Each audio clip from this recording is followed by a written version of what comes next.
Coming up, a new look. American University joins the Web 2.0 community with the launch of a new website. The AU community can contribute their own content. What will this mean for the future of AU communications? And Green Living, a farmer's market, brings attention to eco-friendly initiatives on campus. What students and faculty are doing to be more environmentally conscious. District Wire News starts right now.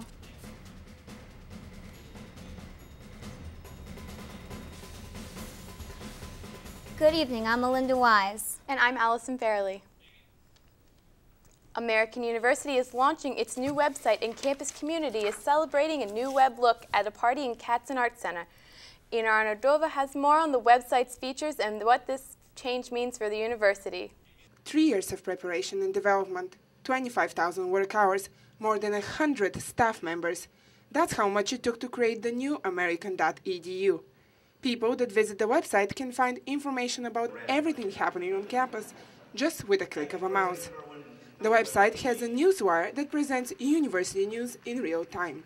The new webpage also allows information sharing between the members of the AU community. It has a wiki system called AUpedia and a master events calendar. Well, it's quite special actually for a university of our size, both in terms of what is on the site and how we arrived at this design and functionality today. The web design firm Huge created and redesigned more than 5,000 pages from the old website to feature on the new one.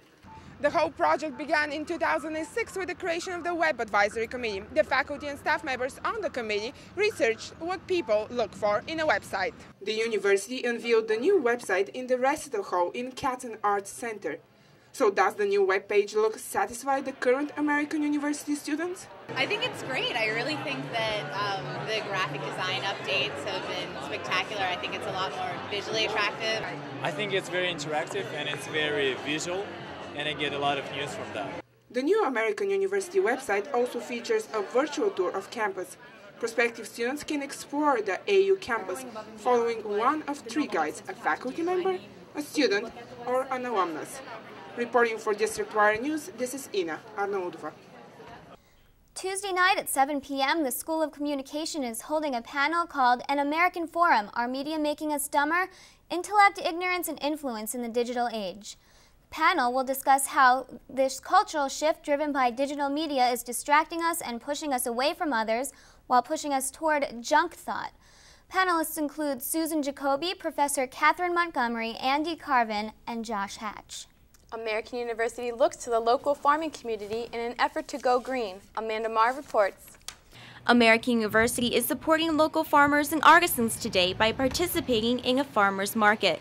Handmade soaps, scarves, and organic foods such as cheese and eggs are being sold to students and faculty in order to raise awareness about the importance of organic and healthy products. And today we have goat cheese and farm fresh eggs. Normally we would have had a whole table full of greens, but the greens aren't really quite ready yet. The student government recently sent out a notice through Facebook informing students that the university will also be competing in an online contest called America's Greenest Campus. The goal of the contest is to get colleges to reduce their students, faculty, and staff's carbon footprints until October 5th, 2009. Prizes will be given to the university with the most participants and for the school with the largest decrease of carbon emissions. Students believe that American University has a very good chance to receive a high score in the competition.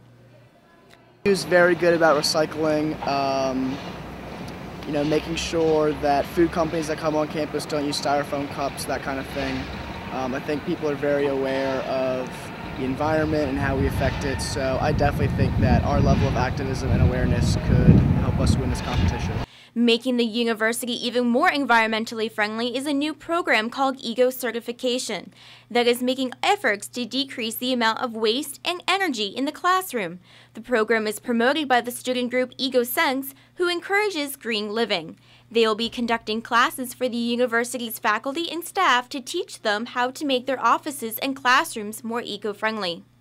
Just including a lot of not printing when you don't have to. I think it's encouraging professors to use Blackboard a lot more.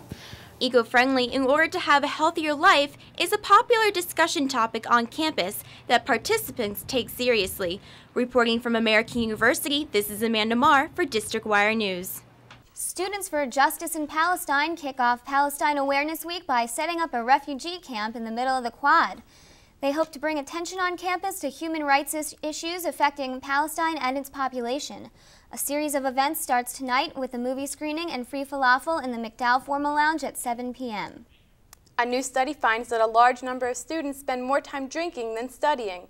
The survey was done by the National Association of Student Personnel Administrators. More than 30,000 college freshmen were surveyed. Nearly half of the respondents who drink alcohol said they spend more time drinking than they do studying. Almost 70% of respondents say they drink. President Obama drives the CEO of General Motors out of office due to what he calls a failure of leadership. The company's chief operating officer, Fritz Henderson, will replace Richard Wagner as CEO. Mr. Obama also rejected turnaround plans for GM and Chrysler and is setting new strict deadlines for the companies to make new plans to restructure. Obama says neither company fulfilled the terms they agreed to when they received funding in December. The current economic situation has affected many aspects of life in Washington, D.C. One of them is commuting to work. People are trying to find alternative ways of traveling in order to save money, and carpooling seems like an attractive option. Ina Ardova will tell us more about the type of carpooling in D.C. called slugging. Leave work, stand in line, hop in a car with a complete stranger, get home. This is the daily commute of many Washington professionals called sluggers. Slugging, or instant carpooling, is like well-organized hitchhiking. Drivers want to avoid traffic and use the faster carpooling lanes in the area. Riders want to get home for free. So people are staying in line at specific intersections or parking lots and wait for someone in a car to call out their destination. Slugging can reduce the commute by as much as an hour. It's fast and it's cheap. You don't have to drive, you get a chance to relax. It's quick and efficient. The economy is prompting many to turn to slugging. There are more riders, fewer cars, and longer waits. David LeBlanc, the author of the only book about slugging, sees a large interest in this type of commuting. His website gets about 100,000 hits a month. People are starting to kind of watch their budgets a little more, and slugging can save you hundreds of dollars a week, thousands of dollars over the course of a year. New carpool toll lanes are under construction on the Capitol Beltway. Cars with more than 3 people will use them for free. Many think this will make slugging even more popular. As you see here, the longest lines are formed around 5 p.m. at Majors intersection in downtown D.C. Reporting for District Wire News, this is Ina Arnodova. Graduation regalia, announcements, and class rings will be on campus this week as seniors prepare for graduation. It's coming up fast and students have questions. They tell us why they're so thankful for the event. And if there's no such thing as a free lunch, what about a free lunch and a cooking lesson? DC residents take advantage of an upscale restaurant that offered cooking classes for free.